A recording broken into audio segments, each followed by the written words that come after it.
شما میدونی برای چی اینجا اومدین؟ بله برای شغل. اینجا مصاحبه شغلی ما با جاهای دیگه فرق داره. ما یه سوال بیشتر نمی‌کنیم و دوست داریم که شما درست پاسخ بدید. 2 ضرب در 2 چند میشه؟ گفتی معلومه 4. نه را غلط گفتید. بفرمایید بیرون خواهش کنم. قبول نشدید شما. نفر بعدی مگه 2 بدون 4 تا چی؟ من همین گفتم. همین گفتی؟ اصلا پرسو 2 برای 2 بدون 4 نه. واسه شو بله نفر بعدی رو صدا کنید. نفر بعدی رو؟ نفر بعدی شما رو مگه صدا کردن شما اومدید؟ بفرمایید خواهش میکنم. همینجوری سرش رو میندازم پایین میام. نفر دوم کیه؟ بفرمایید خواهش میکنم.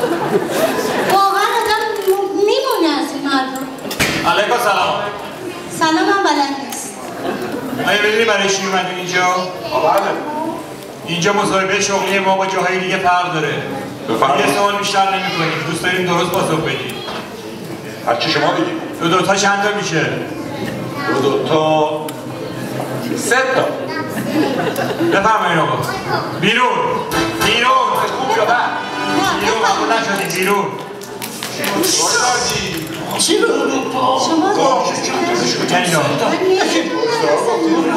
آه شما کاره نیست ببینید من نگاه یه رو وقت خرابه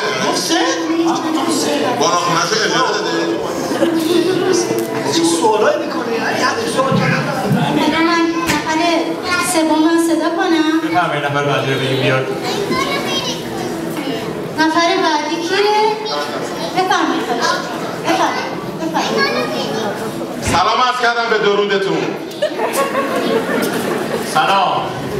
شما میدونی برای چی اینجا اومدی؟ بله بابا. اینجا مصاحبه شغلی ما با جاهای دیگه فرق داره. بسیار. ما یه سوال بیشتر نمی‌کنیم. شما خودتون اذیت نکنید لطفاً. و دوست داریم که شما درست پاسخ بدید. بسیار. 2 ضرب در 2 چند میشه؟ فکر می‌کنم 5 تا میشه. خب عجب گیر آدمایی افتادیم ما. بیرون.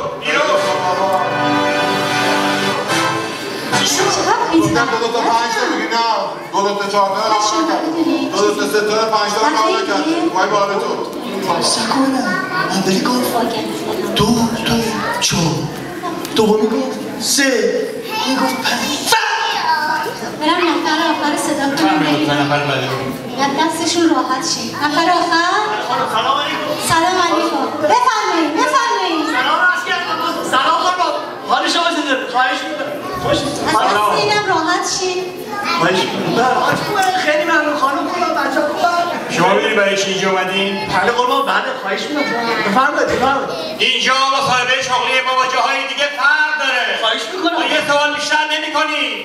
شما باید درست پاسخ بدید. من حتما خواهش می‌کنم شما بفرمایید. نشید اصلا. 2 تا چند تا میشه؟ ای بابا هر چی که اصلا شما هر چی شما بفرمایید. آفرین. بابا آدمایی مثل شما نیاز داریم. آفرین.